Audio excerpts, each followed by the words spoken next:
What's good with you? It's your boy 2A in LA, and as always, fam, anything I say in this episode, prior episodes, or future episodes, is just my personal opinion. Don't take it as fact. Don't take it as law. Always do your own homework and come up with your own conclusions. Right about now, fam, I should go ahead and tap that like button for your boy. If you're new to the channel, I want to say welcome. Come on in. You can join the congregation by smashing that subscribe button and requesting all post notifications. And if you are an existing supporter of this channel, I appreciate you more than you can possibly imagine. You are the reason this channel is anything. All right, fam, let's get into this episode. So look, it's about to go down. It's about to go down. Look.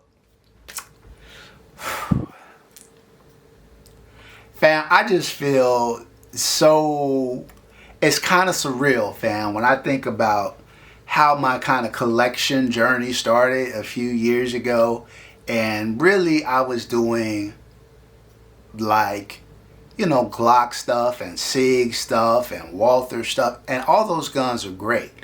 The thought to me at that time of paying $2,500 for a staccato seemed insane. It seemed insane, fam. And now you fast forward just a couple of years, fam, and I have well over 20 2011s. By this time next year, I'll have over 30 2011s. And so when I'm talking about the differences between an Atlas and a Hayes and a Venom and a Rafferty and an Infinity, it seems insane to me that I've come this far in my gun journey. But look, that's what we're talking about today. We are talking about my Venom Customs all steel tri-port versus my Hayes Custom with the island barrel tri-port. These two bad boys are two of the best pistols ever made in my collection, from two of the best gunsmiths out there in my opinion, and certainly two of the best shooters in my collection, behind only the Atlas Erebus and the Venom Customs quad port. So the quad port that I had was on loan to me by Covert and Venom, but I've got an aluminum frame quad port coming, fam. Woo! Can't wait for that one. But for now, let's talk about these two. All right, fam. So if you saw the review that I did on the Hayes Customs 2011, you know that this was the highest rated gun in my collection, fam. This gun is so well balanced, so well manufactured. Like I said, it came with a buttery smooth slide. It came with a crazy accurate smooth trigger. Also an Atlas trigger, I might add. And Hayes uses, you know, look, fam, I gotta give Atlas a lot of credit. Not only do they make some of the best guns out there, a lot of smaller shop like Hayes and Venom and Rafferty, who don't have the ability, because it is not cost effective, to bring in 100% of their manufacturing to be able to manufacture their own grips, to be able to manufacture their own triggers, to be able to manufacture their own slides. I gotta applaud Atlas for being willing to essentially supply their competitors with a lot of quality parts. I think that says something about how confident Atlas is in the product that they make, and their willingness to help out other companies as well. And so look, fam, both of these guns have a ton of Atlas DNA running through them. Hayes uses an Atlas slide, Atlas trigger, and a couple other Atlas parts. Venom Customs uses the Atlas slide, Atlas trigger, grip module. Both of them use KKM barrels. So a lot of similarities between these two firearms. So it's no wonder they're so good. But like I was saying, this was the highest rated gun in the history of the channel, in part because for all you get to come in at a $6,500, which is still a grippity grip, it shoots with guns that are way more expensive. When you start talking about Atlas Arabises and Venom Customs guns, you're talking about 7,000 plus guns, and for this gun to be able to shoot right with them and come in at 6,500, it earned some bonus points in the affordability category, right? This bad boy, all steel frame, fam. This gun was amazing before it was tri-ported. After it was tri-ported, I had to re-review it and took it from a 93 to a 94, while this one was a 95. Essentially, though, their scores were mirrored relative to all the shooting categories. This got a point higher because of the affordability of the gun. So this is not necessarily about the review, and sometimes the scores don't necessarily reflect which guns are the best shooter. My Hayes has scored higher than both the Erebus and the Venom Customs quad port, but I told you in that review when I compared these guns, from a shooting perspective, it was not quite as good as those two. So look, fam, I thought now that this bad boy was quad ported by Don at Venom Customs, we would come back and do a little head-to-head comparison with the Hayes and the Venom Customs tri-port. All right, fam, as I mentioned, both of these guns are tri-ported.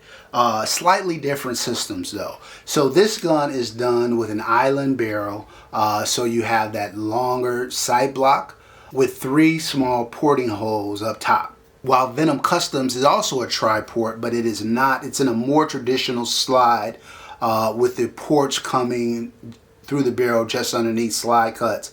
And you've got a very large oval port up top with 2 smaller ports on the side. That translates into fast and soft shooting for both of these guns. Now, what I would say is the major difference between the two, beside the nature of the porting, in terms of the way the gun feels, is that the Venom Customs is a heavier gun, all steel frame gun. I'll put the weights of both of them up there. There is a noticeable difference in your hands. And so I would say that in theory you would think, okay, well look, you've got a heavier gun, both of them really well weighted, as is this one, with really a more dynamic porting system because of the size of the ports. You would think that this gun is gonna run flatter and faster and softer. But I gotta say, fam, look, maybe it's the voodoo that Hayes do, but it really isn't the case. Not that the Hayes is softer, but there isn't really any noticeable difference that I can tell between the two relative to how flat they shoot, how fast they shoot, and how soft they shoot, and the ability to maintain accuracy under more recoil. And so, yeah. So porting, I grade them a tie. And I would have sworn that the Venom, which is crazy soft, because of the size of the ports and the weight, I thought it would be noticeably softer than the Hayes, but it's not. Both of them are incredible. Next up, fam, is the grip module. So Venom uses an Atlas grip module. I think Hayes uses a Chili grip module, if I'm not mistaken. So the grip modules are different. they both feel incredible. I've grown very accustomed to the Atlas grip module because I've got 5 Atlas guns, but this grip feels great. I will say that this grip, the Venom grip, tends to be a little bit more aggressive. So if you're thinking about, well, which way should I go? Should I go Venom or should I go Haze? I would say that the porting systems on the tri-port are pretty comparable. I will say if you're considering a Venom quad port, that gun is even softer and probably a little more softer than the Haze. But grip module, I just think it's preference, right? Like, what do you like? If you're like a little, certainly still a very, solid feeling grip, but something that's a little bit less aggressive, the Haze is something you might want to consider. I think if you like something that's a little bit more modular that you can adjust and something that's a little bit more aggressive, then maybe the Venom Customs is the gun for you. They both are running Atlas triggers and are tuned to the 9s. Doesn't get any better than that. So there's really no difference there between the two. So look, fam, at the end of the day, both of these guns are incredible. They are 100% incredible.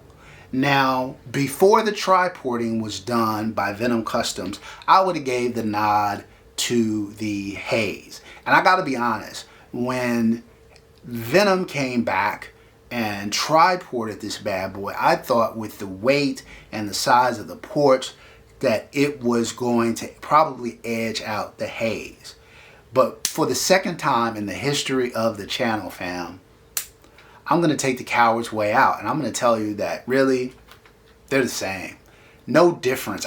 They were so close. Sometimes I would feel like the Venom was a little bit better. Sometimes I felt like, no, maybe the Haze is a little better. This is the same experience that I had with the Erebus and the quad port from Venom. So I just think in terms of shooting, they're equal guns. In terms of like kind of which one should you get if you're looking for some advice in that direction, I would say the Haze, in my opinion, is a more subtle, more classy kind of design. Feels very much like a Rolls Royce. If I was looking for the automobile comparison, the Rolls Royce version of a 2011, while Venom is in your face, Ferrari, Lamborghini, yeah, take it all in, race car looking firearm. So I just think, what's your bag? What do you like the best? Do you like the Ferrari or do you like cruising in the Rolls Royce? Either way, it's a fun ride. All right, fam, that's it for this episode. Until next time, as always, take care of one another and peace.